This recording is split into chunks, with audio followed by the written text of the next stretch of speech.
Welcome my dear students and friends.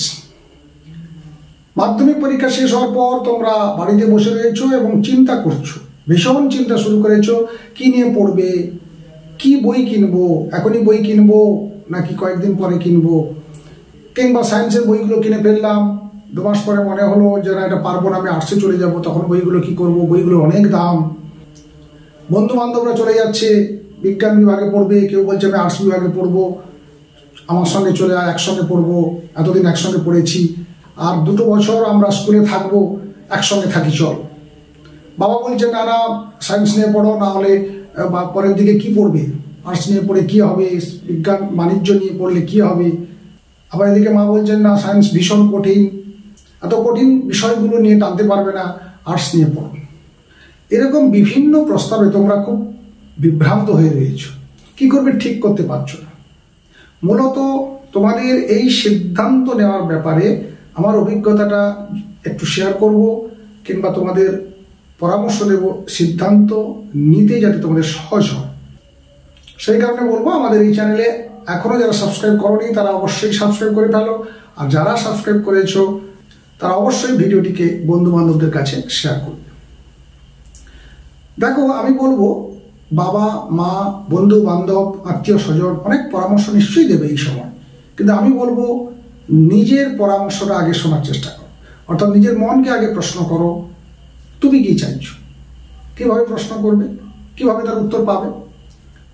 একদম সহজ নিয়ম। তুমি যে ছোটবেলা থেকে পড়ে এসছো, 4 পর্যন্ত পড়েছো, বাদ দাও, বাবা মা তখন তোমাদেরকে গাইড করেছেন, যা বলেছেন তাই শুনেছো। 5এও তাই, 6এও তাই, কিন্তু 7, 8 থেকে তো মোটামুটি বুঝতে শিখেছো কোন বইটা ভালো লাগে, কোন বইটা একটু কষ্ট লাগে বা ইচ্ছা হয় না, ভালোবাসো না, নিশ্চয়ই বুঝতে শিখে গেছো 7 থেকে। তাহলে তুমি 7, 8, 9, 10 এই 4টা বছর ভাবো তুমি কোন কোন বইগুলোকে বেশি ভালোবাসতে, কোন সাবজেক্টগুলো পড়ার সময় তোমার মধ্যে কোনো ক্লান্তি আসতো না, কোন সাবজেক্টগুলোকে তুমি পরীক্ষার সময় খুব সহজেই প্রস্তুতি সেরে ফেলতে পারতে, কোন কোন সাবজেক্টে তুমি বেশি মার্কস তুলতে পারতে। স্যারের ক্লাসগুলো মন দিয়ে শুনেছো, তাহলেই তুমি তোমার উত্তর পেয়ে যাবে। তুমি যদি দেখো সেখানে বিজ্ঞান বিভাগের সাবজেক্টগুলো অর্থাৎ অঙ্ক, জীবনবিজ্ঞান, জড়বিজ্ঞান, এই বিষয়গুলো নিয়ে তোমার যদি বেশি ইন্টারেস্ট থাকতো, তোমার যদি বেশি ভালোবাসতে, তাহলে চোখ কান বন্ধ করে বিজ্ঞান বিভাগে পড়ার জন্য প্রস্তুতি নিবা। আর যদি দেখো যে তোমার বাংলাটাকে ভালো লাগতো, ইংরেজিটা পড়তে ভালো লাগতো, ইতিহাসটা পড়তে ভালো লাগতো, তাহলে বলবো তুমি অবশ্যই আর্টস বা কলা বিভাগের দিকে এগো। আর সাধারণত এখন যে অবস্থা হয়েছে যে একেবারে যারা একটু পিছিয়ে পড়া বা ভীষণ হয়তো পোর রেজাল্ট করেছো বা পড়াশোনায় হয়তো সেরকমভাবে ভালো রেজাল্ট করতে পারোনি, তারা সাধারণত এখন গিয়ে বাণিজ্য বিভাগে পড়ে। কিছু কিছু ক্ষেত্রে ব্যতিক্রম আছে, যারা ভালোবেসে বাণিজ্য বিভাগে যায়, পরবর্তীকালে যারা ওই ধরনের প্রফেশনটাকে পছন্দ করে। তাহলে এখন মোটামুটি বুঝতে পারছো তোমার কি নিয়ে পড়া উচিত। এখন তুমি যদি মনে করো যে বাংলা আর্টস নিয়ে পড়বে কিংবা বিজ্ঞান বিভাগ নিয়ে পড়বে, তাহলে কি বই কিনবে? আমি বলবো আর কয়েকদিন অপেক্ষা করো, তোমরা পুরনো কিছু বই জোগাড় করার চেষ্টা করো, বন্ধু বান্ধবদের, দাদা দিদিদের কাছ থেকে, কিংবা আত্মীয়দের কারো বাড়িতে যদি বই থাকে, কিংবা কোনো শিক্ষক মশাই তোমার যদি খুব পরিচিত থাকে তার কাছে গিয়ে পুরনো বই যদি থাকে নিয়ে একটু পড়াশোনা শুরু করো। সপ্তাহখানেক অপেক্ষা করো, আশা করছি আর আগামী 1 সপ্তাহের মধ্যে একেবারে পরিষ্কার চিত্র এসে যাবে। কারণ সিলেবাস কিছুটা চেঞ্জ হলেও হতে পারে, কারণ তোমাদের এরকম একটা ইনফরমেশনের আগে চলে এসছে, তোমরা জানো যে তোমরা যারা এবছর 11-এ ভর্তি হবে, অর্থাৎ এই বছর যারা তোমরা মাধ্যমিক দিলে, তাদের পরীক্ষার সিস্টেম পরিবর্তন হচ্ছে। তোমরা নভেম্বরের দিকে একটা MCQ বা একটা পরীক্ষা দেবে, একটা সেমিস্টার দেবে, যেখানে ওই মার্কশিটে তোমরা উত্তরগুলো দেবে। আবার মার্চে গিয়ে তোমরা বর্তমান যে সিস্টেমে পরীক্ষাটা হয় অনেকটা সেই ধরনের সিস্টেমে পরীক্ষাটা হবে। তাহলে 2টো সেমিস্টারে তোমরা পরীক্ষা দেবে, ঠিক দ্বাদশ শ্রেণীতে উঠেও তোমরা একইভাবে নভেম্বরে একটা দেবে, মার্চে একটা পরীক্ষা দেবে, এবং 2টো সেমিস্টার মিলে তোমাদের রেজাল্ট হবে।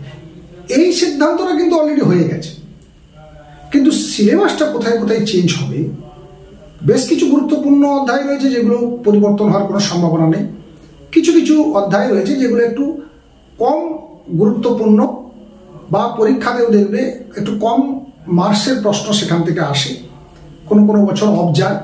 এই ধরনের চ্যাপ্টারগুলোকে একটু হয়তো পরিবর্তন করলে করতে পারে।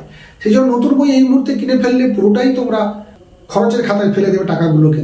কারণ আমরা ইতিমধ্যেও দেখছি যে বিভিন্ন প্রকাশনী থেকে যে নমুনা বই বা স্পেসিমেন কপিগুলো আমাদের কাছে দিয়ে যায়, সেখানে তারা 11 দিচ্ছে না, এই মুহূর্তে দ্বাদশ শ্রেণীর বইগুলো দিয়ে যাচ্ছে।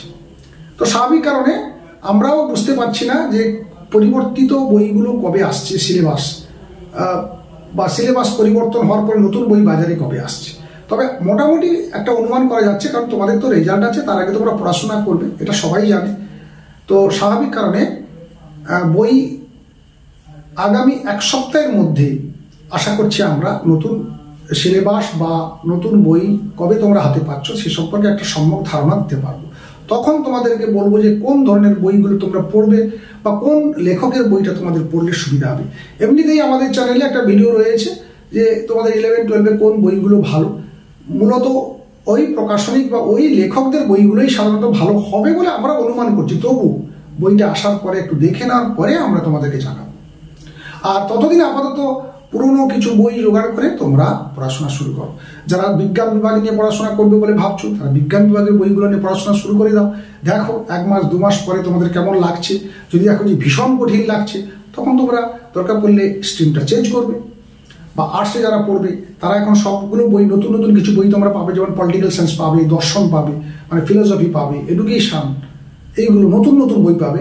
সেগুলো সমস্ত কিছু নিয়ে তোমরা ভাবনা চিন্তা শুরু করো বা দেখো একবার উল্টে পাল্টে কোনটা ভালো লাগবে। যে শিক্ষক মহাশয়দের কাছ থেকে বা তোমার যারা সিনিয়র রয়েছে বাড়িতে, যারা বিভিন্ন পেশার সঙ্গে যুক্ত, তাদের সঙ্গে একটু আলোচনা করো। করার পরে সর্বশেষ সিদ্ধান্ত কিন্তু তুমিই নেবে, তোমার মনকে জিজ্ঞেস করে। তাহলে আপাতত ভিডিওটি এখানে শেষ করছি। দেখা হচ্ছে আবার নেক্সট ভিডিওতে। চ্যানেলে জুড়ে থেকো। যারা এখনো সাবস্ক্রাইব করোনি তারা অবশ্যই সাবস্ক্রাইব করে নিও। ভালো থেকো। Thank you.